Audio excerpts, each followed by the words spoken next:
ना करे भगवंत मान मीटिंग, कोई गल नहीं, फिर सबक तो संगरूर च सिखा दिता ना, जिमनी चोण च एक सबक तो सिख लिया, कोई गल नहीं, आउणा तो पिंडां च ही है, आउणा तो कालजां च ही है, आउणा तो पंजाब च ही है ना, पंजाब छड्ड के तो भगवंत मान कोई ये तो नहीं हैगा जाके दिल्ली बैठ जूगा, रहना तो इत्थे ही है।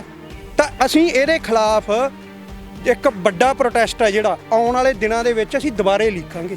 असीं इस लड़ाई तो रुकन नहीं लगे जिन्ना चिर पंजाब दीयां यूनीवर्सिटियां पंजाब दे हक पंजाब नूं नहीं मिल जांदे और इस यूनीवर्सिटी नूं स्टेट यूनीवर्सिटी दा दर्जा नहीं मिल जांदा, उन्ना चिर लड़ाई जारी रहू। आ पंजाब दा एक लिया के जिहड़ा ये सारा कुछ तुसीं दिल्ली वाले चड्डे दे अंडर कीता होया ना, तुहाडा कल्ला कल्ला पुलिस वाला भी तुहानूं गाल कढदा कि दिल्ली दा लिया के बिठाता इत्थे तुसीं, जिहदे तो पुੱਛੇ बिना सरकार नहीं चलदी है, ते तुसीं उहनूं राज सभा च भेजता जाके। मूसे वाले दा कतल हो जांदा, पंजाब दा कोई राज सभा दा मैंबर बोलिया नहीं, बोलिया कोई। पंजाब यूनीवर्सिटी जा रही है, राज सभा के मैंबर ने टिप्पणी की, हरभजन सिंह है करैक्टर, कहीं पंजाबी है कहते, बोलिया किते आके कोई बयान दिता उन्हें?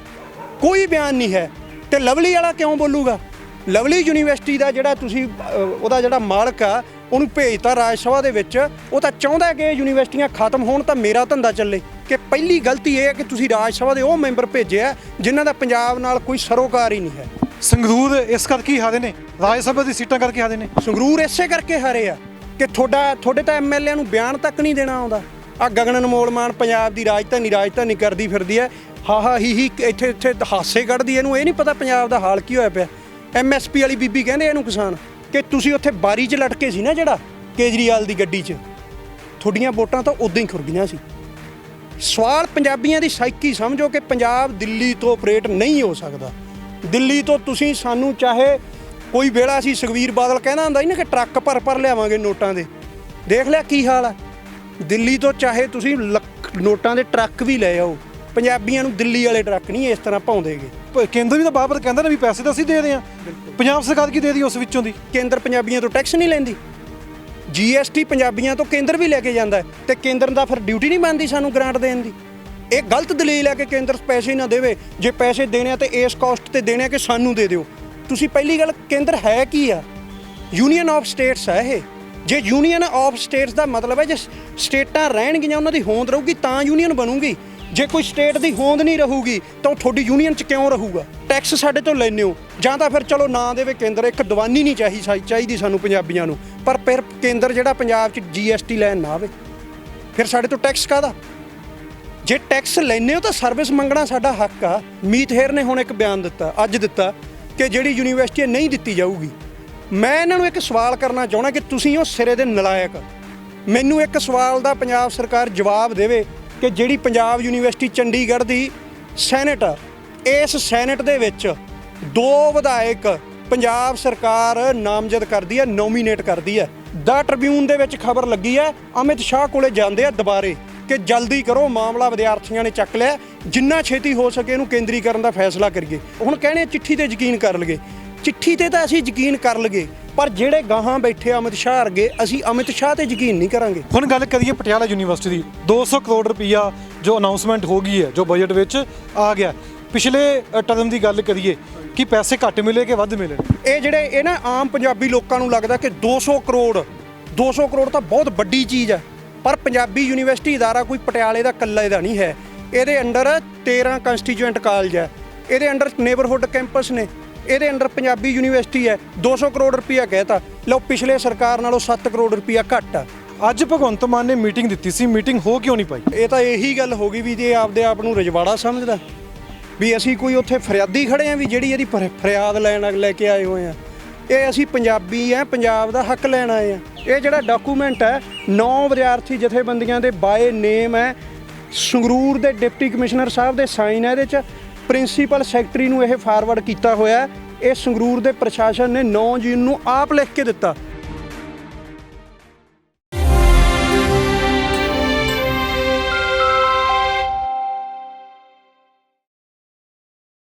9 जून ਨੂੰ ਇੱਕ ਪ੍ਰੋਟੈਸਟ ਹੁੰਦਾ ਪੰਜਾਬ ਦੀ ਵਿਦਿਆਰਥੀ ਜਥੇਬੰਦੀਆਂ ਵੱਲੋਂ, ਜਿਸ ਵਿੱਚ ਸਵਾਲ ਹੁੰਦੇ ਨੇ। ਸਵਾਲ ਇਹ ਪੁੱਛਿਆ ਜਾਂਦਾ ਕਿ 30 ਅਗਸਤ ਨੂੰ ਜੋ ਕੋਰਟ ਨੇ ਕਿਹਾ, ਕੇਂਦਰ ਨੂੰ ਬੁਲਾਇਆ, ਕੋਰਟ ਵਿੱਚੋਂ ਪੁੱਛਿਆ ਕਿਉਂ ਨਾ ਪੰਜਾਬ ਯੂਨੀਵਰਸਿਟੀ ਚੰਡੀਗੜ੍ਹ ਕੇਂਦਰ ਅਧੀਨ ਕਰ ਦਿੱਤੀ ਜਾਵੇ। ਉਸ ਤੋਂ ਬਾਅਦ ਪ੍ਰੋਟੈਸਟ ਹੁੰਦੇ ਨੇ। ਉਹ ਪ੍ਰੋਟੈਸਟ ਵਿੱਚ 9 ਜੂਨ ਨੂੰ ਸਵਾਲ ਵੀ ਪੁੱਛੇ ਗਏ ਸੀ, ਕਿਉਂ ਨਹੀਂ ਪੰਜਾਬ ਇਸ ਵਿੱਚ ਧਿਰ ਬਣਿਆ। ਲਾਠੀਚਾਰਜ ਹੁੰਦਾ ਪੰਜਾਬ ਪੁਲਿਸ ਵੱਲੋਂ, ਔਰ ਵਿਦਿਆਰਥੀ ਕਹਿੰਦੇ ਆਏ ਵੀ ਸਾਡਾ ਅਸੀਂ ਤਾਂ ਚੰਡੀਗੜ੍ਹ ਜਾਣਾ, ਪੰਜਾਬ ਪੁਲਿਸ ਸਾਡਾ ਰਸਤਾ ਕਿਉਂ ਰੋਕਦੀ ਹੈ। ਉਸ ਤੋਂ ਬਾਅਦ ਇੱਕ ਟਵੀਟ ਆ ਜਾਂਦਾ ਸਿੱਖਿਆ ਮੰਤਰੀ ਮੀਤ ਹੇਰ ਦਾ। ਫਿਰ ਗੱਲ ਅੱਗੇ ਵੱਧਦੀ ਹੈ, ਵਿਦਿਆਰਥੀ ਜਾਂਦੇ ਨੇ ਸੰਗਰੂਰ ਪ੍ਰੋਟੈਸਟ ਕਰਨ। ਸੰਗਰੂਰ ਜਾ ਕੇ ਬੀਜੇਪੀ ਦਾ ਦਫ਼ਤਰ ਘੇਰਿਆ ਜਾਂਦਾ, ਆਮ ਆਦਮੀ ਪਾਰਟੀ ਦਾ ਦਫ਼ਤਰ ਘੇਰਿਆ ਜਾਂਦਾ, ਔਰ ਪੁੱਛਿਆ ਜਾਂਦਾ ਤੁਸੀਂ ਕਦੋਂ ਇਸ ਵਿੱਚ ਧਿਰ ਬਣੋਗੇ, ਉਹ ਤੁਹਾਡਾ ਫੈਸਲਾ ਕੀ ਹੈ। ਫਿਰ ਇੱਕ ਚਰਚਾ ਚੱਲ ਪੈਂਦੀ ਮੀਡੀਆ ਦੇ ਵਿੱਚ ਕਿ ਆਮ ਆਦਮੀ ਪਾਰਟੀ ਵੱਲੋਂ ਇੱਕ ਬਿਆਨ ਆ ਜਾਂਦਾ ਕਿ ਅਸੀਂ ਯੂਨੀਵਰਸਿਟੀ ਨਹੀਂ ਜਾਣ ਦਿਆਂਗੇ। ਉਸ ਤੋਂ ਬਾਅਦ ਸੰਗਰੂਰ ਵਿੱਚੋਂ ਹੀ ਮੀਟਿੰਗ ਮਿਲ ਗਈ ਸੀ। ਅੱਜ ਮੀਟਿੰਗ ਮਿਲੀ ਸੀ ਭਗਵੰਤ ਮਾਨ ਦੇ ਨਾਲ 12 ਵਜੇ, ਪਰ ਮੀਟਿੰਗ ਨਹੀਂ ਹੋ ਪਾਈ। ਤਾਂ ਚਰਚਾ ਕਰਾਂਗੇ ਆਪਾਂ ਉਸ ਵਿਦਿਆਰਥੀ ਦੇ ਨਾਲ ਜਿਨ੍ਹਾਂ ਨੇ ਪਿਛਲੇ ਕਈ ਦਿਨਾਂ ਤੋਂ ਇਸ ਮੁੱਦੇ ਦੇ ਉੱਤੇ ਲੋਕਾਂ ਕੋਲ ਵੀ ਗਏ ਨੇ ਤੇ ਸਿਆਸਤਦਾਨਾਂ ਨੂੰ ਵੀ ਸਵਾਲ ਕਰਦੇ ਨੇ। ਚਰਚਾ ਕਰਾਂਗੇ। ਭਾਈ ਬਾਬਾ, ਸਵਾਗਤ ਹੈ ਪੰਜਾਬ ਨਿਊਜ਼ ਤੇ। ਧੰਨਵਾਦ ਜੀ ਬਾਬਾ। ਹਾਂਜੀ, ਤੁਸੀਂ ਨੌਜਵਾਨ ਨੂੰ ਪ੍ਰੋਟੈਸਟ ਕਰਨ ਆਉਂਦੇ ਹੋ, ਪੰਜਾਬ ਪੁਲਿਸ ਤੁਹਾਡਾ ਰਾਹ ਰੋਕਦੀ ਹੈ, ਲਾਠੀਚਾਰਜ ਹੁੰਦਾ, ਚੰਡੀਗੜ੍ਹ ਆਉਣ ਨਹੀਂ ਦਿੰਦੇ, ਸੰਗਰੂਰ ਜਾਂਦੇ ਹੋ, ਪ੍ਰੋਟੈਸਟ ਕਰਦੇ ਹੋ। ਅੱਜ ਭਗਵੰਤ ਮਾਨ ਨੇ ਮੀਟਿੰਗ ਦਿੱਤੀ ਸੀ, ਮੀਟਿੰਗ ਹੋ ਕਿਉਂ ਨਹੀਂ ਪਾਈ? ਇਹ ਭਗਵੰਤ ਮਾਨ ਦੀ ਇਹ ਤਾਂ ਇਹੀ ਗੱਲ ਹੋ ਗਈ ਵੀ ਜੇ ਆਪਦੇ ਆਪ ਨੂੰ ਰਜਵਾੜਾ ਸਮਝਦਾ ਵੀ ਅਸੀਂ ਕੋਈ ਉੱਥੇ ਫਰਿਆਦੀ ਖੜੇ ਆਂ ਵੀ ਜਿਹੜੀ ਇਹਦੀ ਫਰਿਆਦ ਲੈ ਕੇ ਆਏ ਹੋਏ ਆ। ਇਹ ਅਸੀਂ ਪੰਜਾਬੀ ਆ, ਪੰਜਾਬ ਦਾ ਹੱਕ ਲੈਣ ਆਏ ਆ। ਸਵਾਲ ਇਹ ਹੈ ਵੀ ਤੂੰ ਸਾਡੇ ਨਾਲ ਮੀਟਿੰਗ ਕਰਨ ਨਹੀਂ ਬੈਠ ਰਿਹਾ, ਕੀ ਕਾਰਨ ਹੈ? ਵੀ ਇਹਦਾ ਮਤਲਬ ਜਾਂ ਤਾਂ ਕੇਜਰੀਵਾਲ ਤੇ ਚੱਢਾ ਸਾਹਿਬ ਨੇ ਤੁਹਾਨੂੰ ਹਲੇ ਤੱਕ ਇਹ ਕਿਹਾ ਨਹੀਂ, ਕਿਉਂਕਿ ਇਹ ਮਸਲਾ ਪੋਲੀਟੀਕਲ ਮਸਲਾ। ਇਹ ਮਸਲਾ ਕੋਈ ਇਹ ਨਹੀਂ ਹੈ ਕਿ ਕੋਈ ਆਰਥਿਕ ਮਸਲਾ ਹੈਗਾ ਕਿ ਚੱਲ ਕੋਈ ਗੱਲ ਨਹੀਂ ਇੰਨੀਆਂ ਭਰਤੀਆਂ ਇੰਨਾ TAD ਇੱਥੇ ਜਨਵੇੜ ਦਿਓ। ਸਵਾਲ ਉਹਨਾਂ ਨੂੰ ਪਤਾ ਹੈ ਕਿ ਪੋਲੀਟੀਕਲ ਮਸਲਾ, ਇਹਦੇ 'ਚ ਉਹਨਾਂ ਦੀ ਨਲਾਇਕੀ ਕੀਤੀ ਹੋਈ ਹੈ। ਇਸ ਲਈ ਉਹ ਵਿਦਿਆਰਥੀ ਲੀਡਰਸ਼ਿਪ ਨਾਲ ਟੇਬਲ ਤੇ ਬੈਠ ਕੇ ਗੱਲ ਤੱਕ ਕਰਨ ਨਹੀਂ ਆ ਰਹੇ। ਆਹ ਲਿਖਤੀ ਡਾਕੂਮੈਂਟ ਹੈ ਸਾਡੇ ਕੋਲੇ। ਇਹ ਜਿਹੜਾ ਡਾਕੂਮੈਂਟ ਹੈ 9 ਵਿਦਿਆਰਥੀ ਜਥੇਬੰਦੀਆਂ ਦੇ ਬਾਏ ਨੇਮ ਹੈ, ਸੰਗਰੂਰ ਦੇ ਡਿਪਟੀ ਕਮਿਸ਼ਨਰ ਸਾਹਿਬ ਦੇ ਸਾਈਨ ਹੈ ਇਹਦੇ 'ਚ, ਪ੍ਰਿੰਸੀਪਲ ਸੈਕਟਰੀ ਨੂੰ ਇਹ ਫਾਰਵਰਡ ਕੀਤਾ ਹੋਇਆ। ਇਹ ਸੰਗਰੂਰ ਦੇ ਪ੍ਰਸ਼ਾਸਨ ਨੇ 9 ਜੂਨ ਨੂੰ ਆਪ ਲਿਖ ਕੇ ਦਿੱਤਾ। ਅਸੀਂ ਉੱਥੇ ਕਿਹਾ ਕਿ ਪਹਿਲਾਂ ਇਹਨਾਂ ਨੇ ਇਹ ਜਿਹੜਾ ਹੈਗਾ 20 ਜੂਨ ਦੇ ਪ੍ਰੋਟੈਸਟ ਤੋਂ ਬਾਅਦ ਦਾ ਹੈਗਾ ਵੀ ਤੁਹਾਡੀ 28 ਤਰੀਕ ਨੂੰ 12 ਵਜੇ CM ਦਫ਼ਤਰ ਦੇ ਵਿੱਚ ਮੀਟਿੰਗ ਹੋਊਗੀ ਭਗਵੰਤ ਮਾਨ ਨਾਲ। ਹਾਂਜੀ, CM ਦੇ ਨਾਲ ਮੀਟਿੰਗ ਹੋਊਗੀ। ਜਦੋਂ ਅਸੀਂ 9 ਜੂਨ ਨੂੰ ਮੋਹਾਲੀ 'ਚ ਕਰਿਆ ਸੀ ਤਾਂ 10 ਤਰੀਕ ਨੂੰ ਵੀ ਇੱਦਾਂ ਮੀਟਿੰਗ ਕਹੀ ਗਈ ਸੀ। ਪਹਿਲਾਂ ਉਹ ਮੀਟਿੰਗ ਤੋਂ ਭੱਜੇ, ਹੁਣ ਇਸ ਮੀਟਿੰਗ ਤੋਂ ਭੱਜੇ। ਅੱਜ ਸਾਨੂੰ ਬੈਰੀਗੇਟਾਂ ਦੇ ਬਾਹਰ ਰੋਕੀ ਰੱਖਿਆ ਇਹਨਾਂ ਨੇ। ਤਾਂ ਫਿਰ ਇਹ ਕਹਿਣਗੇ ਕਿ ਜਿਹੜਾ ਹੈਗਾ ਆਮ ਆਦਮੀ ਨੂੰ ਤੁਸੀਂ ਟਾਈਮ ਦੇ ਦਿਓ, ਆਮ ਆਦਮੀ ਨੂੰ ਇਹ ਦੇ ਦਿਓ। ਤੁਸੀਂ ਤਾਂ ਗੱਲ ਤੱਕ ਕਰਕੇ ਰਾਜੀ ਨਹੀਂ ਹੋ। ਅੱਛਾ, ਦੂਸਰੀ ਗੱਲ, ਇਹਨਾਂ ਦੀ ਨਲਾਇਕੀ ਕਿੱਥੋਂ ਤੱਕ ਆ? ਇਹ ਜਿਹੜਾ ਤੁਸੀਂ ਗੱਲ ਕਰੀ ਕਿ ਅਸੀਂ 9 ਜੂਨ ਨੂੰ ਸਫ਼ਰ ਸ਼ੁਰੂ ਕੀਤਾ, ਇਹ 10 ਤਰੀਕ ਨੂੰ 9 ਤੇ ਸਾਡੇ ਤੇ ਲਾਠੀ ਚਾਰਜ ਹੁੰਦਾ, 10 ਤਰੀਕ ਨੂੰ ਮੀਟਿੰਗ ਮੁੱਕਰਦੇ ਆ, 11-12 ਤਰੀਕ ਨੂੰ ਟਵੀਟ ਆਉਂਦਾ ਜਿਹੜਾ ਮੀਤ ਹੇਰ ਦਾ ਕਿ ਨਹੀਂ ਦਿੱਤੀ ਜਾਊਗੀ। ਉਸ ਤੋਂ ਬਾਅਦ ਅਮਿਤ ਸ਼ਾਹ ਨੂੰ ਇੱਕ ਚਿੱਠੀ ਜਾਂਦੀ ਹੈ CM ਭਗਵੰਤ ਮਾਨ ਵੱਲੋਂ ਕਿ ਜਿਹੜੀ ਇਹ ਹੈਗੀ ਹੈ ਇਹ ਨਾ ਲਈ ਜਾਵੇ, ਤਰਲਾ ਕੀਤਾ ਜਾਂਦਾ ਇੱਕ ਕਿ ਤੁਸੀਂ ਨਾ ਲਓ। ਅਤੇ ਉਸ ਤੋਂ ਅਗਲੇ ਸਟੈਪ 'ਤੇ ਅਸੀਂ ਜਾਂਦੇ ਹਾਂ ਸੰਗਰੂਰ। ਅਤੇ ਇਹ ਸਾਰੀ ਲੜਾਈ ਦੇ ਵਿੱਚੋਂ ਪੰਜਾਬੀਆਂ ਨੇ ਇਹ ਦੇਖਿਆ ਕਿ ਸਾਡਾ CM ਤਾਂ ਕੇਜਰੀਵਾਲ ਦੀ ਗੱਡੀ ਦੇ ਵਿੱਚ ਟਾਕੀ ਨਾਲ ਲਟਕਿਆ ਹੋਇਆ, ਅਤੇ ਇਹ ਸਾਡੇ ਕਿੱਥੋਂ ਪ੍ਰੋਟੈਕਟ ਕਰ ਦੂਗਾ ਪੰਜਾਬ ਦੇ ਹੱਕ ਨੇ ਜਿਹੜੇ ਸਾਨੂੰ ਆਪ। ਅਸੀਂ ਸੰਗਰੂਰ ਦੇ ਪ੍ਰਸ਼ਾਸਨ ਨੂੰ ਕਿਹਾ ਕਿ ਤੁਸੀਂ ਮੀਟਿੰਗ ਪੱਕੀ ਕਰ ਲਓ, ਸਾਈਨ ਡਿਪਟੀ ਕਮਿਸ਼ਨਰ ਸਾਹਿਬ ਦੇ ਆ ਕਿ ਗੱਲ ਕਰ ਲਓ ਪਹਿਲਾਂ। ਕਹਿੰਦੇ ਹਾਂ ਠੀਕ ਹੈ। ਅੱਜ ਸਾਰੇ ਪੰਜਾਬ ਭਰ 'ਚੋਂ ਵਿਦਿਆਰਥੀ ਜਥੇਬੰਦੀਆਂ ਦੀ ਲੀਡਰਸ਼ਿਪ ਆਈ। CM ਦਫ਼ਤਰ ਦੇ ਵਿੱਚ ਜਾ ਕੇ ਫੋਨ ਕੀਤਾ ਅਸੀਂ, ਤਾਂ ਉਹ ਕਹਿੰਦੇ ਵੀ ਸਾਡੇ ਕੋਲੇ ਜਿਹੜੀ ਮੀਟਿੰਗ ਹੈ ਜਿਨ੍ਹਾਂ ਨੇ ਅਰੇਂਜ ਕਰਾਈ ਆ ਉੱਥੇ ਜਾਓ ਤੁਸੀਂ ਸੰਗਰੂਰ। ਤੁਸੀਂ DC ਸਾਹਿਬ ਨੂੰ ਫੋਨ ਕੀਤਾ? ਅਸੀਂ ਸੰਗਰੂਰ ਦੇ ਤਹਿਸੀਲਦਾਰ ਸਾਹਿਬ ਜਿਨ੍ਹਾਂ ਦੀ ਜ਼ਿੰਮੇਵਾਰੀ ਲੱਗੀ ਸੀ, ਜਿਨ੍ਹਾਂ ਨੇ ਲਿਆ ਕੇ ਫੜਾਇਆ ਸੀ ਇਹ ਡਾਕੂਮੈਂਟ, ਉਹਨਾਂ ਨੂੰ ਗੱਲ ਕੀਤੀ। 4 ਵਾਰੀ ਸਾਡੇ ਨਾਲ ਉਹਨਾਂ ਨੇ ਗੱਲ ਕੀਤੀ ਹੈ, ਉਹਨਾਂ ਨੇ ਐਫਰਟ ਵੀ ਕੀਤਾ। ਉਹ ਇਹਦਾ ਮਤਲਬ ਇਹ ਆ ਉਹਨਾਂ ਦੀ ਸੁਣਵਾਈ ਨਹੀਂ ਹੋ ਰਹੀ ਉੱਪਰ। ਦੂਜੀ ਗੱਲ, ਅਸੀਂ ਫਿਰ CM ਰੈਜ਼ੀਡੈਂਸੀ ਆਉਣੇ ਆ, ਸਾਨੂੰ ਇੱਥੇ ਭੇਜਿਆ ਜਾਂਦਾ। CM ਰੈਜ਼ੀਡੈਂਸੀ ਦੇ ਵਿੱਚ ਜਿਹੜੇ ਇਹਨਾਂ ਦੇ OSD ਨੇ, ਅਸੀਂ ਉਹਨਾਂ ਨੂੰ ਜਿਹੜਾ ਫੋਨ ਕਰਦੇ ਆ ਉਹਨਾਂ ਦੇ ਨੰਬਰ 'ਤੇ, ਸਾਨੂੰ ਉਹਨਾਂ ਨੇ ਖੁਦ ਨੰਬਰ ਦਿੱਤਾ ਸੀ ਕਿ ਤੁਸੀਂ ਮੇਰੇ ਨਾਲ ਗੱਲ ਕਰਨੀ ਹੈ। ਅਸੀਂ ਫੋਨ ਕਰਦੇ, ਉਹ ਫੋਨ ਨਹੀਂ ਚੱਕਦੇ। ਤਾਂ CM ਜਿਹੜੇ CM ਹਾਊਸ ਦੇ ਵਿੱਚ ਆਏ ਆ, ਉਹ ਉੱਥੋਂ ਨਿਕਲ ਕੇ ਤੇ ਆਪਦਾ ਬਾਹਰ ਵਾਪਸ ਚਲੇ ਜਾਂਦੇ ਆ। ਇਸ ਤਰ੍ਹਾਂ ਵਿਦਿਆਰਥੀ ਲੀਡਰਸ਼ਿਪ ਨੂੰ ਵਾਪਸ ਭੇਜ ਦਿੱਤਾ ਜਾਂਦਾ ਕਿ ਕੋਈ ਜ਼ਰੂਰੀ ਨਹੀਂ ਸਮਝਿਆ ਜਾਂਦਾ ਕਿ ਇਹਨਾਂ ਦੇ ਕੋਈ ਦਫ਼ਤਰ ਦਾ ਅਧਿਕਾਰੀ ਬਾਹਰ ਆ ਕੇ ਵੀ ਇੱਕ ਵਾਰੀ ਇਹ ਗੱਲ ਤਾਂ ਪੁੱਛ ਲਿਆ ਕਿ ਤੁਹਾਡੀ ਮੀਟਿੰਗ ਹੈ ਇਹ ਅੱਗੇ ਪਾਈ ਜਾਂਦੀ ਹੈ ਜਾਂ ਕਿਹੜੀ ਤਰੀਕ ਨੂੰ ਹੈ, ਜਾਂ ਇੱਥੇ ਖੁੱਲ੍ਹ ਕੇ ਬੈਠਾਂਗੇ, ਖੁੱਲ੍ਹ ਕੇ ਚਰਚਾ ਕਰਾਂਗੇ। ਇਹ ਗੱਲ ਹੈ। ਅਗਲੀ ਗੱਲ ਜਿਹੜੀ ਵਿਧਾਨ ਸਭਾ ਦੇ ਵਿੱਚ ਮੀਤ ਹੇਰ ਨੇ ਹੁਣ ਇੱਕ ਬਿਆਨ ਦਿੱਤਾ, ਅੱਜ ਦਿੱਤਾ, ਕਿ ਜਿਹੜੀ ਯੂਨੀਵਰਸਿਟੀ ਨਹੀਂ ਦਿੱਤੀ ਜਾਊਗੀ। ਮੈਂ ਇਹਨਾਂ ਨੂੰ ਇੱਕ ਸਵਾਲ ਕਰਨਾ ਚਾਹੁੰਦਾ ਕਿ ਤੁਸੀਂ ਉਹ ਸਿਰੇ ਦੇ ਨਲਾਇਕ, ਮੈਨੂੰ ਇੱਕ ਸਵਾਲ ਦਾ ਪੰਜਾਬ ਸਰਕਾਰ ਜਵਾਬ ਦੇਵੇ ਕਿ ਜਿਹੜੀ ਪੰਜਾਬ ਯੂਨੀਵਰਸਿਟੀ ਚੰਡੀਗੜ੍ਹ ਦੀ ਸੈਨੇਟ ਆ, ਇਸ ਸੈਨੇਟ ਦੇ ਵਿੱਚ 2 ਵਿਧਾਇਕ ਪੰਜਾਬ ਸਰਕਾਰ ਨਾਮਜ਼ਦ ਕਰਦੀ ਹੈ, ਨੋਮੀਨੇਟ ਕਰਦੀ ਹੈ। ਸੈਨੇਟ ਦੇ ਵਿੱਚ ਇੱਥੋਂ ਦਾ VC RSS ਦਾ ਵਾਈਸ ਚਾਂਸਲਰ ਹੈ। ਇਹਨਾਂ ਨੂੰ ਤਾਂ ਪਤਾ ਨਹੀਂ ਲੱਗ ਰਿਹਾ। 23 ਜੂਨ ਨੂੰ, ਇਸੇ 23 ਤਰੀਕ ਨੂੰ, 20 ਜੂਨ ਨੂੰ ਅਸੀਂ ਸੰਗਰੂਰ 'ਚ ਪ੍ਰੋਟੈਸਟ ਕਰਦੇ ਹਾਂ। 100 ਅਧਿਆਪਕ ਇੱਥੋਂ ਦਾ ਸਾਈਨ ਕਰਕੇ ਦਿੰਦਾ, ਜਿਹੜਾ ਉਸ ਲੌਬੀ ਦਾ ਬੰਦਾ ਹੈਗਾ BJP ਦਾ, ਤੇ ਉਹ ਕਹਿੰਦੇ ਆ ਕਿ ਜਿਹੜਾ ਇਹ ਕੇਂਦਰੀਕਰਨ ਜਲਦੀ ਕਰ ਦਿੱਤਾ ਜਾਵੇ। ਇਹਨਾਂ ਨੂੰ ਤਾਂ ਪਤਾ ਨਹੀਂ ਲੱਗ ਰਿਹਾ, ਪਰ ਇਹ 23 ਜੂਨ ਨੂੰ ਦਾ ਟ੍ਰਿਬਿਊਨ ਦੇ ਵਿੱਚ ਖਬਰ ਲੱਗੀ ਹੈ, ਅਮਿਤ ਸ਼ਾਹ ਕੋਲੇ ਜਾਂਦੇ ਆ ਦੁਬਾਰੇ ਕਿ ਜਲਦੀ ਕਰੋ, ਮਾਮਲਾ ਵਿਦਿਆਰਥੀਆਂ ਨੇ ਚੱਕ ਲਿਆ, ਜਿੰਨਾ ਛੇਤੀ ਹੋ ਸਕੇ ਇਹਨੂੰ ਕੇਂਦਰੀਕਰਨ ਦਾ ਫੈਸਲਾ ਕਰੀਏ। ਹੁਣ ਮੈਂ ਇਹਨਾਂ ਨੂੰ ਸਵਾਲ ਕਰਦਾ ਕਿ ਤੁਹਾਨੂੰ ਮਸਲਾ ਸਮਝ ਨਹੀਂ ਆ ਰਿਹਾ। ਜੇ ਤੁਹਾਡੀ ਐਡੀ ਨਲਾਇਕੀ ਆ, ਜੇ ਤੁਸੀਂ ਸੈਨੇਟ ਦੇ ਜਿਹੜੇ 2 ਮੈਂਬਰ ਨੋਮੀਨੇਟ ਹੁੰਦੇ ਆ, ਇਹਨਾਂ ਨੇ ਉਹ ਭੇਜੇ ਹੀ ਨਹੀਂ ਹੈ। 4 ਮਹੀਨੇ ਹੋ ਗਏ, 2 ਵਿਧਾਇਕ ਨਹੀਂ ਨੋਮੀਨੇਟ ਹੋ ਪਾ ਰਹੇ। ਇਹਨਾਂ ਨੂੰ ਕਿਹਨੂੰ ਭੇਜ ਗਏ ਅਸੀਂ? ਜੇ ਉਹ ਭੇਜੇ ਹੁੰਦੇ ਤਾਂ ਉਹਨਾਂ ਕੋਲੇ ਏਜੰਡਾ ਹੁੰਦਾ ਜਿਹੜਾ ਮੀਟਿੰਗ ਦਾ, ਉਹ ਪਹਿਲਾਂ ਫਾਈਲ ਉਹਦੇ ਕੋਲੇ ਜਾਂਦੀ ਆ। ਜੋ ਭਗਵੰਤ ਮਾਨ ਨੇ ਕਿਹਾ ਸੀ, ਹਾਂਜੀ, ਚਿੱਠੀ ਲਿਖੀ ਸੀ, ਤੁਹਾਨੂੰ ਚਿੱਠੀ ਤੇ ਯਕੀਨ ਨਹੀਂ ਭਗਵੰਤ ਮਾਨ ਦੀ ਵੀ ਇਹਦਾ ਕੇਂਦਰੀਕਰਨ ਨਹੀਂ ਹੋਊਗਾ? ਉਹਨਾਂ ਤੇ ਲਿਖ ਕੇ ਦੇਤਾ ਇਸ ਚਿੱਠੀ, ਕਿਉਂਕਿ ਇਹ ਚਿੱਠੀ ਕੋਈ ਇਹ ਥੋੜਾ ਮੈਟਰ ਇਹ ਨਹੀਂ ਕਰਦਾ ਕਿ ਚਿੱਠੀ ਗਈ ਆ। ਚਿੱਠੀ ਦਾ ਕੰਟੈਂਟ ਕੀ ਆ, ਚਿੱਠੀ ਦੇ ਅੰਦਰ ਗੱਲ ਕੀ ਲਿਖੀ ਹੈ। ਸਵਾਲ ਕਾਗਜ਼ ਨਾਲ ਨਹੀਂ ਹੈ, ਸਵਾਲ ਕਾਗਜ਼ ਦੇ ਵਿੱਚ ਲਿਖੀ ਗਈ ਗੱਲ ਨਾਲ ਆ। ਉਸ ਦੇ ਵਿੱਚ ਇਹ ਲਿਖਿਆ ਹੋਇਆ, ਆਪ ਲਿਖਿਆ ਹੋਇਆ ਇਹਨਾਂ ਨੇ ਕਿ 20 ਕਰੋੜ ਹਰਿਆਣਾ, 20 ਕਰੋੜ ਪੰਜਾਬ ਤੇ 20 ਕਰੋੜ ਹਿਮਾਚਲ। ਇਸੇ ਦੇ ਵਿੱਚ ਇਹਨਾਂ ਨੇ ਖੁਦ ਕਿਹਾ ਹੋਇਆ ਤੇ 40% ਜਿਹੜੀ ਗ੍ਰਾਂਟ ਹੈ ਉਹ ਚੰਡੀਗੜ੍ਹ ਜਿਹੜੀ UT ਦੇਊਗੀ, ਇਹ ਯੂਨੀਵਰਸਿਟੀ ਚੱਲੂਗੀ। 76 ਤੱਕ ਹਿਮਾਚਲ ਹਰਿਆਣਾ ਇਹ 'ਚੋਂ ਬਾਹਰ ਚਲੇ ਗਏ, ਆਪਦੇ ਕਾਲਜ ਵੀ ਐਫੀਲੀਏਟਡ ਸੀ, ਉਹਨਾਂ ਨੇ ਪਾਸੇ ਕਰ ਲਏ। ਰਹਿ ਗਿਆ 60-40, 40 ਦੇਊਗਾ ਪੰਜਾਬ ਤੇ ਅਗਲਾ 60 ਦੇਊਗਾ ਕੇਂਦਰ। ਇਹਨਾਂ ਨੇ ਉਹ 40 ਵੀ ਘਟਾ ਲਿਆ। ਉੱਥੋਂ ਜ਼ਿੰਮੇਵਾਰੀ, ਉੱਥੇ ਅਕਾਲੀ ਵੀ ਭੱਜੇ ਤੇ ਕਾਂਗਰਸ ਵੀ ਭੱਜੀ ਹੈ। ਹੁਣ ਕਹਿੰਦੇ ਚਿੱਠੀ ਤੇ ਯਕੀਨ ਕਰ ਲਗੇ, ਚਿੱਠੀ ਤੇ ਤਾਂ ਅਸੀਂ ਯਕੀਨ ਕਰ ਲਗੇ, ਪਰ ਜਿਹੜੇ ਗਾਹਾਂ ਬੈਠੇ ਅਮਿਤ ਸ਼ਾਹ ਵਰਗੇ, ਅਸੀਂ ਅਮਿਤ ਸ਼ਾਹ ਤੇ ਯਕੀਨ ਨਹੀਂ ਕਰਾਂਗੇ। ਜਿਸ ਬੰਦੇ ਨੂੰ ਗੁਜਰਾਤ 'ਚੋਂ ਤੜੀ ਪਾਰ ਕਰਕੇ ਬਾਹਰ ਕੱਢਿਆ ਹੋਵੇ, ਇੱਥੋਂ ਦੇ ਕਾਨੂੰਨ ਨੇ ਉਹਨੂੰ ਕਲੀਨ ਚਿੱਟ ਦੇਤੀ ਆ ਕਿ ਜਿਹੜਾ ਗੁਜਰਾਤ ਦੇ ਦੰਗਿਆਂ ਦਾ ਦੋਸ਼ੀ ਸੀ ਉਹਨੂੰ ਕਾਨੂੰਨ ਨੇ ਬਰੀ ਕਰ ਦਿੱਤਾ। ਔਰ ਜਿਹੜੀ ਲੇਡੀਜ਼ ਨੇ ਉਹ ਕੇਸ ਲੜਿਆ ਸੀ, ਉਹਨਾਂ ਨੂੰ ਜੇਲ੍ਹ ਦੇ ਵਿੱਚ ਚੱਕ ਲਿਆ ਗਿਆ। ਇਸ ਕਰਕੇ ਉਸ ਬੰਦਿਆਂ ਤੇ, ਉਸ ਅਮਿਤ ਸ਼ਾਹ ਤੇ, ਉਸ RSS ਦੀ ਸੋਚ ਤੇ, ਉਹਦੇ ਤੇ ਸਾਨੂੰ ਕੋਈ ਭਰੋਸਾ ਨਹੀਂ ਹੈ। ਹੁਣ ਅਗਲਾ ਸਵਾਲ ਆਉਂਦਾ, ਜੇ ਤੁਸੀਂ ਡਿਮਾਂਡ ਕਰਦੇ ਸੀ CM ਦੇ ਨਾਲ ਮੀਟਿੰਗ ਕਰਨ ਦੀ, ਕਿਹੜੀ ਗੱਲਾਂ ਤੁਸੀਂ CM ਸਾਹਿਬ ਨੂੰ ਕਹਿਣਾ ਚਾਹੁੰਦੇ ਹੋ ਜੋ ਤੁਹਾਨੂੰ ਲੱਗਦਾ ਵਿਦਿਆਰਥੀ ਜਥੇਬੰਦੀਆਂ ਨੂੰ ਕਿ ਯੂਨੀਵਰਸਿਟੀ ਦਾ ਕੇਂਦਰੀਕਰਨ ਨਹੀਂ ਹੋ ਪਾਊਗਾ, ਵੀ CM ਦੇ ਅੱਗੇ ਤੁਸੀਂ ਗੱਲ ਰੱਖੋਗੇ? ਤਾਂ ਅਸਲ ਦੇ ਵਿੱਚ ਇਹ ਜਿਹੜਾ ਕੇਂਦਰੀਕਰਨ ਰੋਕਣਾ ਵੀ ਹੈਗਾ, ਇਹ ਇਸ ਤਰ੍ਹਾਂ ਨਹੀਂ ਹੈ ਕਿ ਇੱਕ ਬਹੁਤ ਸੌਖਾ ਰੁਕ ਜਾਣਾ। ਇਹਦੇ ਸਾਰੇ ਪੁਆੜੇ ਦੀ ਜੜ 1966 ਦਾ ਜਿਹੜਾ ਰੀਆਰਗਨਾਈਜ਼ ਦਾ ਐਕਟ ਹੈ, ਉਹਦੇ ਵਿੱਚ ਪਈ ਹੈ। ਇਹਦੀ ਜੜ ਜਿਹੜੀ ਹੈਗੀ ਹੈ, ਉਹਦੇ ਵਿੱਚ ਕੀ ਹੈ, ਕੁਛ ਧਾਰਾਵਾਂ ਇੱਦਾਂ ਦੀਆਂ ਹੈਗੀਆਂ ਜਿਹੜੀਆਂ ਪੰਜਾਬ ਦੇ ਹੱਕਾਂ ਨੂੰ ਮਾਰੀ ਜਾਂਦੀਆਂ। ਅਸੀਂ ਇਸ ਮੀਟਿੰਗ 'ਚ ਇਹ ਕਹਿਣਾ ਸੀ ਕਿ ਤੁਸੀਂ ਵਿਧਾਨ ਸਭਾ ਦੇ ਵਿੱਚ ਸੈਸ਼ਨ ਚੱਲ ਰਿਹਾ, ਤੁਸੀਂ ਪੰਜਾਬ ਯੂਨੀਵਰਸਿਟੀ ਨੂੰ ਦਿੱਤੀ ਜਾਣ ਵਾਲੀ ਗ੍ਰਾਂਟ ਦਾ ਜ਼ਿਕਰ ਹੀ ਨਹੀਂ ਕੀਤਾ।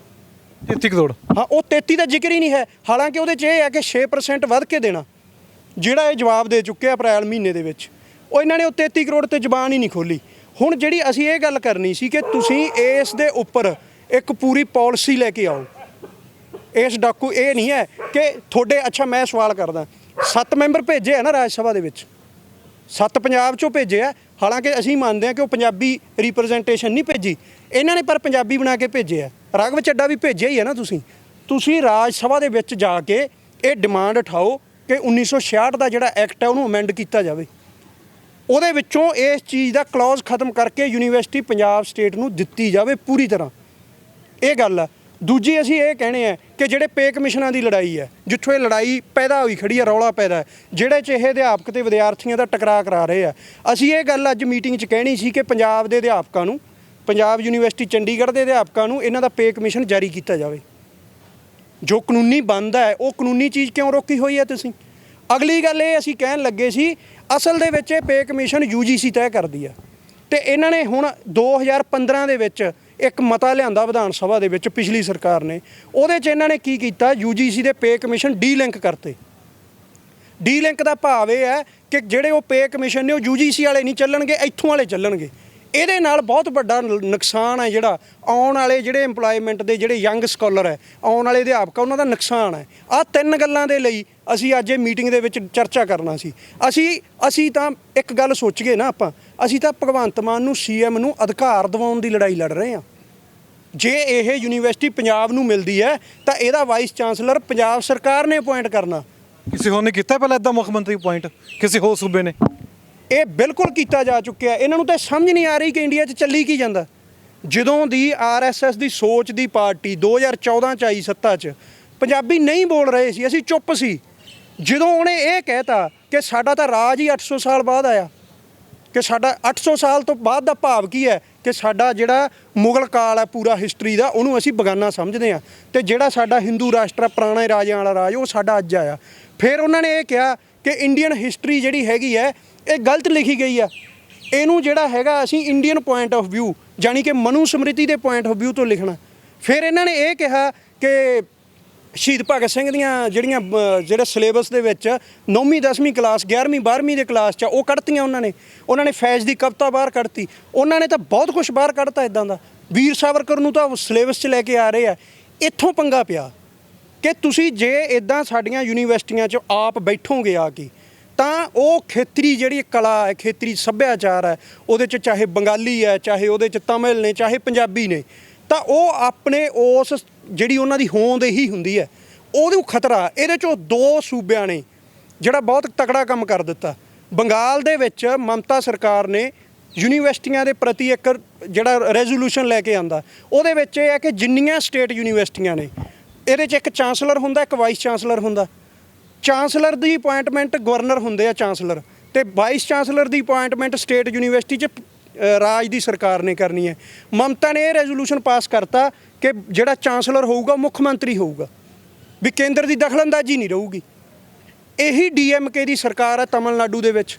ਉਹ ਕਹਿ ਰਹੇ ਕਿ ਤੁਸੀਂ ਸਾਡੇ ਤੇ ਹਿੰਦੀ ਥੋਪ ਰਹੇ ਹੋ, ਤੁਸੀਂ ਸਾਡੇ ਤੇ ਜਿਹੜੀ ਇੱਕ ਖਾਸ ਤਰ੍ਹਾਂ ਦੀ ਸੋਚ ਥੋਪ ਰਹੇ ਹੋ, ਅਸੀਂ ਇਹ ਬਰਦਾਸ਼ਤ ਨਹੀਂ ਕਰਾਂਗੇ। ਸਟਾਲਿਨ ਨੇ ਉੱਥੇ ਜਿਹੜੀ DMK ਦੀ ਅਸੈਂਬਲੀ ਹੈ ਉਹਦੇ 'ਚ 2 ਰੈਜ਼ੋਲੂਸ਼ਨ ਲੈ ਕੇ ਆਉਂਦੇ ਆ। ਪਹਿਲਾ ਰੈਜ਼ੋਲੂਸ਼ਨ ਇਹ ਲੈ ਕੇ ਆਂਦਾ ਕਿ ਅਸੀਂ ਮੁੱਖ ਮੰਤਰੀ ਜਿਹੜੇ ਹੈਗੇ ਆ ਉਹੀ ਚਾਂਸਲਰ ਹੋਣਗੇ। ਦੂਜਾ ਰੈਜ਼ੋਲੂਸ਼ਨ ਉਹ ਹੋਰ ਵੀ ਇੱਕ ਸਟੈਪ ਅੱਗੇ ਆ ਕਿ ਨਵੀਂ ਸਿੱਖਿਆ ਨੀਤੀ ਜਿਹੜੀ ਹੈ ਉਹ ਤਮਿਲਨਾਡੂ 'ਚ ਲਾਗੂ ਨਹੀਂ ਕੀਤੀ ਜਾਊਗੀ। ਮੈਂ ਪੁੱਛਦਾ ਭਗਵੰਤ ਮਾਨ ਦੀਆਂ ਲੱਤਾਂ ਇੰਨਾ ਭਾਰ ਝੱਲਦੀਆਂ ਕਿ ਪੰਜਾਬੀ ਜਿਹੜੇ ਹੈਗੇ ਆ ਇੰਨੇ ਕਮਜ਼ੋਰ ਹੋ ਗਏ। ਲੋਕਾਂ ਨੂੰ ਇਹ ਨਹੀਂ ਪਤਾ ਕਿ ਨਵੀਂ ਸਿੱਖਿਆ ਨੀਤੀ 'ਚ ਖਤਰਾ ਕਿੰਨਾ। 1858 ਦੇ ਵਿੱਚ ਇੱਕ ਜਿਹੜਾ ਐਕਟ ਲਿਆਂਦਾ ਗਿਆ ਸੀ, ਜਦੋਂ ਸਾਨੂੰ ਬ੍ਰਿਟਿਸ਼ ਨੇ ਸਿੱਧਾ ਵਿਕਟੋਰੀਆ ਰਾਣੀ ਦੇ ਥੱਲੇ ਲੈ ਲਿਆ ਸੀ। ਉਹਨੂੰ ਬੋਰਡ ਆਫ ਡਾਇਰੈਕਟਰ ਕਿਹਾ ਜਾਂਦਾ ਤੇ ਸੈਕਟਰੀ ਆਫ ਸਟੇਟਸ ਕਿਹਾ ਜਾਂਦਾ। ਉਹਦੀ ਤਾਕਤ ਇਹ ਸੀ ਕਿ ਜਿਹੜੇ ਰਾਜ ਹੈ ਉਹ ਇਕੱਲੇ ਏਜੰਟ ਦੇ ਤੌਰ ਤੇ ਕੰਮ ਕਰਨਗੇ। ਅਸੀਂ ਚੁੱਪ ਸੀ ਪਿਛਲੇ 70 ਸਾਲਾਂ 'ਚ, ਲੜਾਈਆਂ ਲੜਦੇ ਰਹੇ ਪਰ ਗਲਤੀਆਂ ਖਾਂਦੇ ਰਹੇ। ਹੁਣ ਜੋ ਤੁਸੀਂ ਸਾਰੀਆਂ ਗੱਲਾਂ ਰੱਖ ਰਹੇ ਹੋ ਇਸ ਸਮੇਂ, ਕੀ ਲੱਗਦਾ ਹੁਣ ਤੁਸੀਂ ਕੀ ਕਦਮ ਪੁੱਟੋਗੇ? ਤੁਹਾਡੀ CM ਸਾਹਿਬ ਨਾਲ ਮੀਟਿੰਗ ਨਹੀਂ ਹੋ ਪਾਈ, ਪ੍ਰੋਟੈਸਟ ਕਰੋਗੇ ਕਿ ਦੁਬਾਰਾ ਫਿਰ ਕਹੋਗੇ ਭਗਵੰਤ ਮਾਨ ਨੂੰ ਵੀ ਮੀਟਿੰਗ ਦਾ ਸੱਦਾ ਦਿੱਤਾ ਜਾਵੇ? ਅੱਗੇ ਕਰੋਗੇ ਕੀ? ਕਿਉਂਕਿ 30 ਅਗਸਤ ਨੂੰ ਤਾਂ ਕਿ ਕੋਰਟ ਨੇ ਬੁਲਾ ਲਿਆ, ਕੇਂਦਰ ਨੂੰ ਵੀ ਦੱਸੋ, ਜਵਾਬ ਦਿਓ ਤੁਸੀਂ ਕੀ ਕਰਨਾ ਚਾਹੁੰਦੇ ਹੋ। ਦੇਖੋ, ਪਹਿਲੀ ਗੱਲ ਤਾਂ ਇਹ ਹੈ ਕਿ ਹਲੇ ਵਿਧਾਨ ਸਭਾ ਦਾ ਸੈਸ਼ਨ ਚੱਲ ਰਿਹਾ। ਅਸੀਂ ਇਹ ਕਹਿਣੇ ਆ ਕਿ ਪੰਜਾਬ ਯੂਨੀਵਰਸਿਟੀ ਵਾਲੇ ਜਿਹੜਾ ਬਜਟ ਹੈ, ਜਿਹੜਾ ਉਹ 36 ਕਰੋੜ ਰੁਪਇਆ ਬਣਦਾ, ਉਹਦੇ ਬਾਰੇ ਤੁਸੀਂ ਰਿਲੀਜ਼ ਕਰੋ, ਉੱਥੇ ਚਰਚਾ ਕਰੋ, ਵਿਧਾਨ ਸਭਾ ਦੇ ਵਿੱਚ ਚਰਚਾ ਕਰੋ। ਵਿਧਾਨ ਸਭਾ ਦੇ ਵਿੱਚ ਇਹ ਗੱਲ ਉੱਠੀ ਕਿ PU ਹੈ ਜਿਹੜੀ ਪੰਜਾਬ ਯੂਨੀਵਰਸਿਟੀ ਕੈਂਪਸ, ਇਹਦਾ ਕੇਂਦਰੀਕਰਨ ਨਹੀਂ ਹੋਣ ਦਿੱਤਾ ਜਾਊਗਾ। ਕਿਵੇਂ ਨਹੀਂ ਹੋਣ ਦਿੱਤਾ ਜਾਊਗਾ? ਕਿਵੇਂ ਉਹਦੇ ਤੇ ਕਿਹੜੀ ਗੱਲ ਤੇ ਜਾ ਕੇ ਲੜਾਈ ਲੜੀ ਜਾਊਗੀ? ਇਹਨੂੰ ਖੋਲ੍ਹ ਕੇ ਉੱਥੇ ਰਣਨੀਤੀ ਡਿਸਕਸ ਕਰਨ। ਜਿਹੜੀ ਗੱਲ ਸਾਡੀ ਹੈ ਵੀ ਸਾਨੂੰ ਮੀਟਿੰਗ ਨਹੀਂ ਦਿੱਤੀ ਗਈ, ਤਾਂ ਸਾਡੀ ਤਾਂ ਇਹ ਹੈ, ਸਾਡੇ ਤਾਂ ਸੰਘਰਸ਼ ਤੇ ਟੇਕ ਆ। ਮੀਟਿੰਗ ਕੋਈ, ਅਸੀਂ ਇਹ ਸਮਝ ਚੁੱਕੇ ਹਾਂ ਕਿ ਇਹ ਜਿਹੜੀ ਸਰਕਾਰ ਹੈ ਇਹਦਾ ਤਰੀਕਾ ਸਿਰਫ ਇਹ ਹੈ ਕਿ ਇਹ ਅੱਖਾਂ ਬੰਦ ਕਰਕੇ ਬੈਠ ਜਾਂਦੀ ਹੈ ਕਿ ਪਰਵਾਹ ਹੀ ਨਹੀਂ ਕਰ ਰਹੇ ਅਸੀਂ ਵੀ ਨਾ ਮੀਟਿੰਗ ਕਰੋ। ਨਾ ਕਰੇ ਭਗਵੰਤ ਮਾਨ ਮੀਟਿੰਗ, ਕੋਈ ਗੱਲ ਨਹੀਂ, ਫਿਰ ਸਬਕ ਤਾਂ ਸੰਗਰੂਰ 'ਚ ਸਿਖਾ ਦਿੱਤਾ ਨਾ। ਜਿਮਨੀ ਚੋਣ 'ਚ ਇੱਕ ਸਬਕ ਤਾਂ ਸਿੱਖ ਲਿਆ, ਕੋਈ ਗੱਲ ਨਹੀਂ। ਆਉਣਾ ਤਾਂ ਪਿੰਡਾਂ 'ਚ ਹੀ ਆ, ਆਉਣਾ ਤਾਂ ਕਾਲਜਾਂ 'ਚ ਹੀ ਹੈ, ਆਉਣਾ ਤਾਂ ਪੰਜਾਬ 'ਚ ਹੀ ਹੈ ਨਾ। ਪੰਜਾਬ ਛੱਡ ਕੇ ਤਾਂ ਭਗਵੰਤ ਮਾਨ ਕੋਈ ਇਹ ਤਾਂ ਨਹੀਂ ਹੈਗਾ ਜਾ ਕੇ ਦਿੱਲੀ ਬੈਠ ਜੂਗਾ, ਰਹਿਣਾ ਤਾਂ ਇੱਥੇ ਹੀ ਹੈ। ਤਾਂ ਅਸੀਂ ਇਹਦੇ ਖਿਲਾਫ ਇੱਕ ਵੱਡਾ ਪ੍ਰੋਟੈਸਟ ਹੈ ਜਿਹੜਾ ਆਉਣ ਵਾਲੇ ਦਿਨਾਂ ਦੇ ਵਿੱਚ ਅਸੀਂ ਦੁਬਾਰੇ ਲਿਖਾਂਗੇ। ਅਸੀਂ ਇਸ ਲੜਾਈ ਤੋਂ ਰੁਕਣ ਨਹੀਂ ਲੱਗੇ ਜਿੰਨਾ ਚਿਰ ਪੰਜਾਬ ਦੀਆਂ ਯੂਨੀਵਰਸਿਟੀਆਂ, ਪੰਜਾਬ ਦੇ ਹੱਕ ਪੰਜਾਬ ਨੂੰ ਨਹੀਂ ਮਿਲ ਜਾਂਦੇ ਔਰ ਇਸ ਯੂਨੀਵਰਸਿਟੀ ਨੂੰ ਸਟੇਟ ਯੂਨੀਵਰਸਿਟੀ ਦਾ ਦਰਜਾ ਨਹੀਂ ਮਿਲ ਜਾਂਦਾ, ਉਹਨਾਂ ਚਿਰ ਇਹ ਲੜਾਈ ਜਾਰੀ ਰਹੂ। ਹੁਣ ਗੱਲ ਕਰੀਏ ਪਟਿਆਲਾ ਯੂਨੀਵਰਸਿਟੀ ਦੀ। 200 ਕਰੋੜ ਰੁਪਈਆ ਜੋ ਅਨਾਉਂਸਮੈਂਟ ਹੋ ਗਈ ਹੈ, ਜੋ ਬਜਟ ਵਿੱਚ ਆ ਗਿਆ। ਪਿਛਲੇ ਟਰਮ ਦੀ ਗੱਲ ਕਰੀਏ ਕਿ ਪੈਸੇ ਘੱਟ ਮਿਲੇ ਕਿ ਵੱਧ ਮਿਲੇ ਨੇ? ਪਿਛਲੇ ਸਾਲ 211 ਕਰੋੜ ਰੁਪਈਆ ਮਿਲਿਆ। ਇਹ ਨਾ ਆਮ ਪੰਜਾਬੀ ਲੋਕਾਂ ਨੂੰ ਲੱਗਦਾ ਕਿ 200 ਕਰੋੜ ਤਾਂ ਬਹੁਤ ਵੱਡੀ ਚੀਜ਼ ਆ, ਪਰ ਪੰਜਾਬੀ ਯੂਨੀਵਰਸਿਟੀ ਅਦਾਰਾ ਕੋਈ ਪਟਿਆਲੇ ਦਾ ਇਕੱਲਾ ਇਹਦਾ ਨਹੀਂ ਹੈ। ਇਹਦੇ ਅੰਡਰ 13 ਕੰਸਟੀਚੂਐਂਟ ਕਾਲਜ ਹੈ, ਇਹਦੇ ਅੰਡਰ ਨੇਬਰਹੁੱਡ ਕੈਂਪਸ ਨੇ, ਇਹਦੇ ਅੰਡਰ ਪੰਜਾਬੀ ਯੂਨੀਵਰਸਿਟੀ ਹੈ। 200 ਕਰੋੜ ਰੁਪਈਆ ਕਹਿਤਾ, ਲਓ ਪਿਛਲੇ ਸਰਕਾਰ ਨਾਲੋਂ 7 ਕਰੋੜ ਰੁਪਈਆ ਘੱਟ ਆ। ਇਹਨਾਂ ਨੇ ਇਹ ਵੱਧ ਥੋੜ੍ਹਾ ਰਿਲੀਜ਼ ਕੀਤਾ, ਚਲੋ ਇਹਨੂੰ ਹੋਰ ਦੇਖ ਲੈਂਦੇ ਆ। ਇਹਨਾਂ ਨੇ ਚਲਾਕੀ ਕੀਤੀ ਆ ਉਹਦੇ ਵਿੱਚ ਕਿ 200 ਕਰੋੜ ਰੁਪਈਆ ਉੱਕਾ ਪੁੱਕਾ ਨਿਬੇੜਤਾ। ਅੱਛਾ, 1.5 ਕਰੋੜ ਰੁਪਈਆ 13 ਕਾਲਜਾਂ ਦਾ ਅੱਡ ਸਾਨੂੰ ਕੰਸਟੀਚੁਐਂਟ ਕਾਲਜ ਦੀ ਗ੍ਰਾਂਟ ਹੈ, 13 ਕਾਲਜ ਨੇ, 20 ਕਰੋੜ ਤਾਂ ਇਹ ਬਣ ਗਿਆ, ਇਹ ਤਾਂ ਕਾਲਜਾਂ ਨੂੰ ਚਲਿਆ ਜਾਣਾ। ਠੀਕ, 18 ਕਰੋੜ ਰੁਪਈਆ, 150 ਕਰੋੜ ਰੁਪਏ ਤੇ ਸਾਨੂੰ ਵਿਆਜ ਦੇਣਾ ਪੈਣਾ। 18 ਕਰੋੜ ਉਹ ਵੀ ਘਟਾ ਦਿਓ ਇਹਦੇ ਚੋਂ, 40 ਕਰੋੜ ਤਾਂ ਸਾਡਾ ਇਦਾਂ ਉੱਡ ਜਾਣਾ। ਉਸ ਤੋਂ ਬਾਅਦ ਪਿੱਛੇ ਰਹਿ ਕੀ ਗਿਆ? 160 ਕਰੋੜ ਰਹਿ ਗਿਆ, ਤੇ ਸਾਡਾ ਮਹੀਨੇ ਦਾ ਖਰਚਾ 30 ਕਰੋੜ ਰੁਪਇਆ, ਤੇ 30 ਕਰੋੜ ਨੂੰ 12 ਮਹੀਨਿਆਂ 'ਚ ਵੰਡਾਂਗੇ ਤਾਂ 240 ਕਰੋੜ ਰੁਪਈਆ ਬਣਦਾ। ਉਹਦੇ 'ਚ 18 ਕਰੋੜ ਦਾ ਵਿਆਜ ਅੱਡ ਖੜਾ, ਕਾਲਜਾਂ ਵਾਲਾ ਅੱਡ ਖੜਾ। ਇਹਦੇ ਕਰਕੇ ਸਾਡਾ ਜਿਹੜਾ ਟੋਟਲ ਜਿਹੜਾ ਬਜਟ 'ਚ ਸਾਨੂੰ ਆਸ ਸੀਗੀ ਉਹ 390 ਕਰੋੜ ਰੁਪਏ ਦੀ ਸੀ, ਕਿ 240 ਕਰੋੜ ਤਨਖਾਹ ਦੇ ਤੇ 150 ਕਰੋੜ ਦਾ ਕਰਜ਼ਾ ਹੈ, ਉਹ ਪੰਜਾਬ ਸਰਕਾਰ ਇਹ 'ਤੇ ਲੀਕ ਫੇਰੇ। ਚਰਨਜੀਤ ਚੰਨੀ ਆਇਆ ਸੀ ਯੂਨੀਵਰਸਿਟੀ 'ਚ, ਇਹ ਪ੍ਰਪੋਜ਼ਲ ਬਣਾ ਕੇ ਦਿੱਤੀ। ਉਹਨੇ ਕਿਹਾ ਕਿ ਇਹ ਜਿਹੜੀ ਪਾਲਿਸੀ ਹੈ ਇਹ ਮੰਨ ਗਿਆ, ਐਲਾਨ ਕਰ ਦਿੱਤਾ ਗਿਆ, ਪੰਜਾਬੀ ਮਾਤ ਭਾਸ਼ਾ ਨੂੰ ਇੱਕ ਵੱਖਰੀ ਗ੍ਰਾਂਟ ਉਹਦੇ ਵਿਸ਼ੇਸ਼ ਡਿਵੈਲਪਮੈਂਟ ਲਈ ਦਿੱਤੀ ਜਾਊ, ਕੋਈ ਜ਼ਿਕਰ ਨਹੀਂ। ਜਿਹੜਾ ਇਹਦਾ 150 ਕਰਜ਼ਾ ਕਰੋੜ ਦਾ ਕਰਜ਼ਾ ਉਹਨੂੰ ਸਰਕਾਰ ਆਪਦੇ ਤੇ ਲੈ ਲੂਗੀ, ਉਹਨੂੰ ਸਰਕਾਰ ਦੇ ਦੂਗੀ, ਇਹਦਾ ਕੋਈ ਜ਼ਿਕਰ ਨਹੀਂ ਹੈ। ਕੀ ਇਹ 200 ਕਰੋੜ ਚੋਂ 150 ਕਰੋੜ ਦਾ ਕਰਜ਼ਾ ਲਾਵਾਂਗੇ ਅਸੀਂ ਤੇ 50 ਕਰੋੜ ਨਾਲ ਯੂਨੀਵਰਸਿਟੀ ਚਲਾਵਾਂਗੇ? ਇਸ ਕਰਕੇ ਇਹਨਾਂ ਨੇ ਗੋਲਮੋਲ ਕਰਕੇ ਕਹਿਦਾ ਕਿ ਪੰਜਾਬੀ ਯੂਨੀਵਰਸਿਟੀ ਨੂੰ 200 ਕਰੋੜ ਦੇਵਾਂਗੇ। ਹੁਣ ਇਹਨਾਂ ਨੇ ਇਹ ਕਲੀਅਰ ਕਰਨਾ ਚਾਹੀਦਾ ਕਿ ਕੀ ਇਹ 200 ਕਰੋੜ ਹੈ ਜਿਹੜੀ ਪਿਛਲੇ ਵਾਰੀ ਗ੍ਰਾਂਟ ਮਿਲੀ ਹੈ ਉਹ ਤੋਂ ਵੱਖਰਾ ਕੋਈ ਵਿਸ਼ੇਸ਼ ਦੇ ਰਹੇ ਹੋ? ਉਹ ਵੀ ਨਹੀਂ ਕਲੀਅਰ ਕੀਤਾ। ਅਸਲ 'ਚ ਇਹ ਬੜਾ ਟੋਕੇ ਦੇਖ ਰਹੇ ਆ ਕਿ ਦੇਖ ਲਾਂਗੇ, ਚੱਲ ਜੇ ਰੌਲਾ ਪਿਆ ਤਾਂ ਦੇ ਦਿਆਂਗੇ। ਲੱਗਦਾ ਵੀ 33 ਕਰੋੜ ਰੁਪਏ ਦੀ ਆਸ ਹੈਗੀ ਕਿ ਵੱਧ ਪੈਸਾ ਮਿਲਣਾ ਚਾਹੀਦਾ, ਕਿਉਂਕਿ ਕੇਂਦਰ ਦੇ ਨਾਲ ਵੀ ਯੂਨੀਵਰਸਿਟੀ ਜੁੜੀ ਹੈ, ਕੇਂਦਰ ਗ੍ਰਾਂਟ ਦਿੰਦਾ ਹੈ ਪੰਜਾਬ ਯੂਨੀਵਰਸਿਟੀ ਚੰਡੀਗੜ੍ਹ ਨੂੰ, ਉਹ ਪੰਜਾਬ ਇਸ ਗਵਰਨਮੈਂਟ ਵੀ ਗ੍ਰਾਂਟ ਦਿੰਦੀ ਹੈ। ਫਿਰ ਲੱਗਦਾ ਵੀ ਗ੍ਰਾਂਟ ਵਧਾਉਣੀ ਚਾਹੀਦੀ ਹੈ, ਜਾਂ ਕੇਂਦਰ ਵੀ ਤਾਂ ਬਾਬਤ ਕਹਿੰਦਾ ਨਾ ਵੀ ਪੈਸੇ ਤਾਂ ਅਸੀਂ ਦੇ ਰਹੇ ਹਾਂ, ਪੰਜਾਬ ਸਰਕਾਰ ਕੀ ਦੇ ਰਹੀ ਉਸ ਵਿੱਚੋਂ ਦੀ? ਮੈਨੂੰ ਇੱਕ ਸਵਾਲ ਦਾ ਜਵਾਬ ਇਸ ਸਰਕਾਰ ਤੋਂ ਚਾਹੀਦਾ, ਕੇਂਦਰ ਸਰਕਾਰ ਤੋਂ ਵੀ ਚਾਹੀਦਾ। ਤੁਸੀਂ ਪੈਸੇ ਦੇ ਰਹੇ ਹੋ, ਤੁਸੀਂ ਕੋਈ ਮਤਲਬ ਅੰਬਰੋਂ ਡਿੱਗੀ ਹੋਈ ਚੀਜ਼ ਹੋ? ਕੇਂਦਰ ਸਰਕਾਰ, ਕੇਂਦਰ ਹੁੰਦਾ ਕੀ ਆ? ਕੇਂਦਰ ਦੀ ਕੋਈ ਜ਼ਮੀਨ ਹੈ? ਰਾਜਾਂ ਦੇ ਸੰਗ੍ਰਹਿ ਨਾਲ ਭਾਰਤ ਬਣਿਆ ਹੋਇਆ। ਕੇਂਦਰ ਸਰਕਾਰ ਇਹਦੀ ਸਰਕਾਰ ਹੈ, ਕੇਂਦਰ ਪੰਜਾਬੀਆਂ ਤੋਂ ਟੈਕਸ ਨਹੀਂ ਲੈਂਦੀ। GST ਪੰਜਾਬੀਆਂ ਤੋਂ ਕੇਂਦਰ ਵੀ ਲੈ ਕੇ ਜਾਂਦਾ ਹੈ, ਤੇ ਕੇਂਦਰ ਦਾ ਫਿਰ ਡਿਊਟੀ ਨਹੀਂ ਬਣਦੀ ਸਾਨੂੰ ਗ੍ਰਾਂਟ ਦੇਣ ਦੀ? ਇਹ ਗਲਤ ਦਲੀਲ ਹੈ ਕਿ ਕੇਂਦਰ ਪੈਸੇ ਹੀ ਨਾ ਦੇਵੇ। ਜੇ ਪੈਸੇ ਦੇਣੇ ਆ ਤੇ ਇਸ ਕਾਸਟ ਤੇ ਦੇਣੇ ਆ ਕਿ ਸਾਨੂੰ ਦੇ ਦਿਓ। ਤੁਸੀਂ ਪਹਿਲੀ ਗੱਲ, ਕੇਂਦਰ ਹੈ ਕੀ ਆ? ਯੂਨੀਅਨ ਆਫ ਸਟੇਟਸ ਹੈ ਇਹ। ਜੇ ਯੂਨੀਅਨ ਆਫ ਸਟੇਟਸ ਦਾ ਮਤਲਬ ਹੈ ਜੇ ਸਟੇਟਾਂ ਰਹਿਣਗੀਆਂ, ਉਹਨਾਂ ਦੀ ਹੋਂਦ ਰਹੂਗੀ ਤਾਂ ਯੂਨੀਅਨ ਬਣੂਗੀ। ਜੇ ਕੋਈ ਸਟੇਟ ਦੀ ਹੋਂਦ ਨਹੀਂ ਰਹੂਗੀ ਤਾਂ ਉਹ ਤੁਹਾਡੀ ਯੂਨੀਅਨ 'ਚ ਕਿਉਂ ਰਹੂਗਾ? ਇਸ ਕਰਕੇ ਕੇਂਦਰ ਸਰਕਾਰ ਨੂੰ ਗ੍ਰਾਂਟ ਦੇਣੀ ਚਾਹੀਦੀ ਹੈ। ਦੂਜੀ ਗੱਲ, ਜਿਹੜਾ ਆਹ 36 ਕਰੋੜ ਵਾਲੀ ਗੱਲ ਹੈਗੀ ਆ ਵੀ ਪੰਜਾਬ ਸਰਕਾਰ ਨਹੀਂ ਦੇ ਰਹੀਗੀ, ਕਿਉਂ ਨਹੀਂ ਦੇ ਰਹੀ? ਇਹ ਗਲਤ ਗੱਲ ਹੈ, ਦੇਣੀ ਚਾਹੀਦੀ ਇਹਨਾਂ ਨੂੰ ਗ੍ਰਾਂਟ। ਪਰ ਕੇਂਦਰ ਤੇ ਰਾਜਾਂ ਦੇ ਵਿੱਚ ਸਿੱਖਿਆ ਦੇ ਮਾਮਲੇ ਤੇ ਹੋਵੇ ਕੀ, ਇੱਕ ਬਹਿਸ ਆ ਬਹੁਤ ਵੱਡੀ। ਅੱਧੇ ਬੰਦੇ ਕਹਿੰਦੇ ਆ ਕਿ ਇਹ ਰਾਜਾਂ ਦੇ ਅੰਡਰ ਕਰ ਦਿਓ, ਅੱਧੇ ਕਹਿੰਦੇ ਆ ਕੇਂਦਰ ਦੇ ਅੰਡਰ ਕਰ ਦਿਓ। ਇਹ ਉਦੋਂ ਵੀ ਉੱਠੀ ਸੀ, ਕਠਾਰੀ ਕਮਿਸ਼ਨ ਬਣਿਆ ਸੀ। ਕਠਾਰੀ ਕਮਿਸ਼ਨ ਨੇ ਇੱਕ ਗੱਲ ਕਹੀ ਸੀ, ਬੜੀ ਚੰਗੀ ਗੱਲ ਸੀ ਉਹ, ਕਿ ਕੇਂਦਰ ਜਿਹੜਾ ਹੈਗਾ ਸਿੱਖਿਆ ਦੇ ਵਿੱਚ ਅਗਵਾਈ ਦਾ ਤੇ ਸਹਿਯੋਗ ਦਾ ਰੋਲ ਪਲੇ ਕਰੂਗਾ, ਰੋਹਬ ਤੇ ਦਾਬੇ ਦਾ ਨਹੀਂ ਕਰੂਗਾ। ਸਾਡੀ ਲੜਾਈ ਰੋਹਬ ਤੇ ਦਾਬੇ ਨਾਲ ਆ, ਕਿ ਜੇ ਤੁਸੀਂ ਸਾਡੇ ਤੇ ਰੋਹਬ ਮਾਰੋਗੇ ਨਾ, ਸਾਡੇ ਤੇ ਜਿਹੜਾ ਦਾਬਾ ਮਾਰੋਗੇ, ਇਹਦੇ ਖਿਲਾਫ ਨਹੀਂ ਅਸੀਂ ਬਰਦਾਸ਼ਤ ਕਰ ਸਕਦੇ।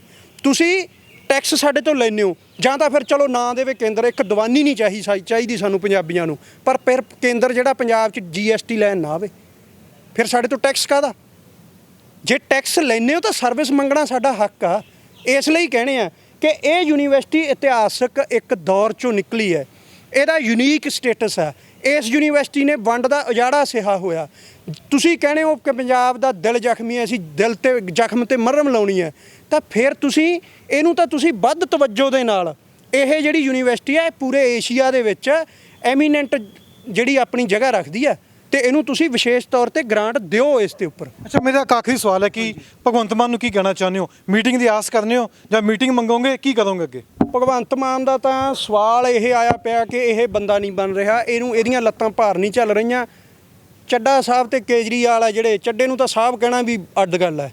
ਆ ਪੰਜਾਬ ਦਾ ਇੱਕ ਲਿਆ ਕੇ ਜਿਹੜਾ ਇਹ ਸਾਰਾ ਕੁਝ ਤੁਸੀਂ ਦਿੱਲੀ ਵਾਲੇ ਚੱਡੇ ਦੇ ਅੰਡਰ ਕੀਤਾ ਹੋਇਆ ਨਾ, ਤੁਹਾਡਾ ਕੱਲਾ ਕੱਲਾ ਪੁਲਿਸ ਵਾਲਾ ਵੀ ਤੁਹਾਨੂੰ ਗਾਲ ਕੱਢਦਾ ਕਿ ਦਿੱਲੀ ਦਾ ਲਿਆ ਕੇ ਬਿਠਾਤਾ ਇੱਥੇ ਤੁਸੀਂ, ਜਿਹਦੇ ਤੋਂ ਪੁੱਛੇ ਬਿਨਾਂ ਸਰਕਾਰ ਨਹੀਂ ਚੱਲਦੀ ਹੈ, ਤੇ ਤੁਸੀਂ ਉਹਨੂੰ ਰਾਜ ਸਭਾ 'ਚ ਭੇਜਤਾ ਜਾ ਕੇ।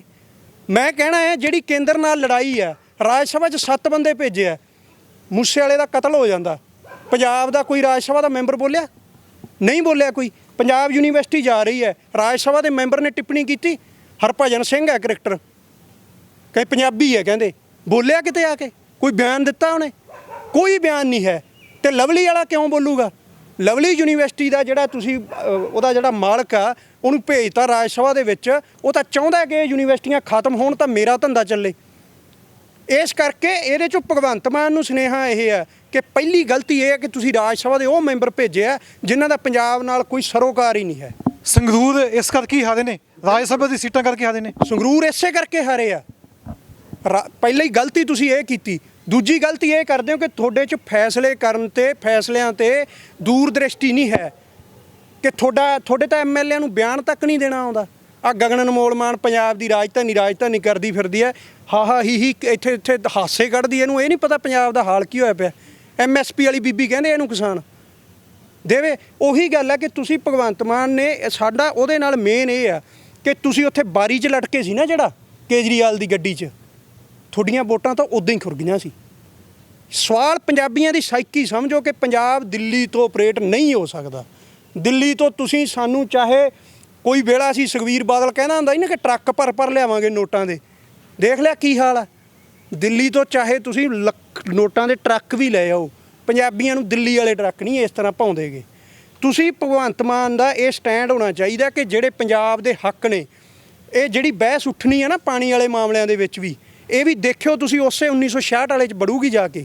ਸਾਡੇ ਜਿਹੜੇ ਕੁਛ ਉਹ ਖਾਸ ਹੱਕ ਨੇ ਪੰਜਾਬ ਸਰਕਾਰ, ਅਸੀਂ ਚਲੋ ਵਿਦਿਆਰਥੀ ਹਾਂ, ਅਸੀਂ ਵਿੱਦਿਆ ਵਾਲੇ ਤੇ ਰਹੀਏ ਕਿ ਇਸ ਯੂਨੀਵਰਸਿਟੀ ਨੂੰ ਅਸੀਂ ਭਗਵੰਤ ਮਾਨ ਤੋਂ ਮੰਗ ਕਰਦੇ ਹਾਂ ਕਿ ਤੁਸੀਂ ਹਲੇ ਵੀ ਜੇ ਤਾਂ ਸਾਡੇ ਨਾਲ ਮੀਟਿੰਗ ਕਰਨਗੇ ਤਾਂ ਅਸੀਂ ਚਲੇ ਜਾਵਾਂਗੇ, ਪਰ ਅਸੀਂ ਸੰਘਰਸ਼ ਨਹੀਂ ਬੰਦ ਕਰਨ ਲੱਗੇ।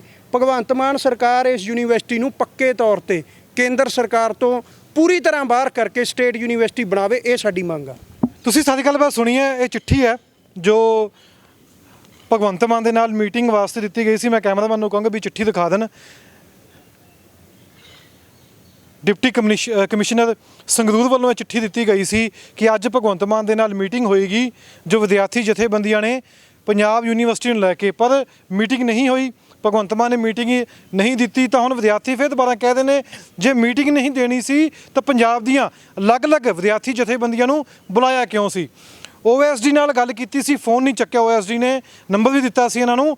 ਤੇ ਦੂਸਰੇ ਪਾਸੇ ਹੁਣ ਕਹਿ ਨੇ ਕਿ ਜੇ ਗੱਲ ਨਹੀਂ ਸੁਣਨੀ, ਮੀਟਿੰਗ ਨਹੀਂ ਕਰਨੀ ਤਾਂ ਧਰਨੇ ਦਾ ਰਾਹ ਲਿਖਣਗੇ, ਪ੍ਰੋਟੈਸਟ ਕਰਨਗੇ ਫਿਰ ਦੁਬਾਰਾ ਯੂਨੀਵਰਸਿਟੀ ਨੂੰ ਲੈ ਕੇ ਕਿ ਯੂਨੀਵਰਸਿਟੀ ਦਾ ਕੇਂਦਰੀਕਰਨ ਨਹੀਂ ਹੋਣਾ ਚਾਹੀਦਾ।